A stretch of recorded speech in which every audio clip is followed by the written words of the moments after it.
Hi praise lord. మన ప్రభు అయిన యేసుక్రీస్తు నామమున మీకు శుభములు కలుగును గాక. ఈరోజు దేవుని వాగ్దానము హోషేయ గ్రంథము 10వ అధ్యాయం 12వ వచనంలో మనం చూసినట్టయితే, నీతి ఫలించినట్లు మీరు విత్తనము వేయుడి, ప్రేమానుకోత మీరు కోయుడి అని చెప్పి వ్రాయబడిందండి. ఆమెను హల్లెలూయా.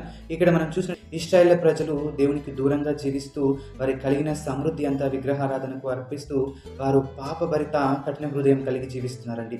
అటువంటి సమయంలో దేవుడు అంటున్నాడు, మీరు పశ్చాత్తాపము కలిగి పునరుద్ధరణ పొందుడి అని చెప్పి ఈ మాట పలికినట్టుగా మనం చూస్తున్నాం. కాబట్టి ఈరోజు నీ జీవితంలో కూడా నీకు కలిగిన సమృద్ధిని బట్టి నీవు దేవునికి దూరంగా వెళ్ళి పాపభరితమైన కఠిన హృదయం కలిగి జీవిస్తున్నావేమో. కానీ దేవుడు అంటున్నాడు, నీవు నీతి ఫలించినట్లు నీవు విత్తనము వేయుడి అని. అంటే మనము న్యాయమైన మంచి అదేవిధంగా దేవునికి ఇష్టమైన మార్గంలో మనం జీవించినట్టయితే మనము ప్రేమ అనే పంట కోస్తామని చెప్పి దేవుని వాక్యం సెలవిస్తుంది.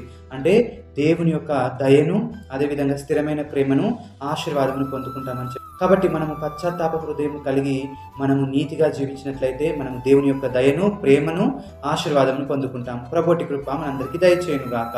ఆమేన్. హల్లెలూయా.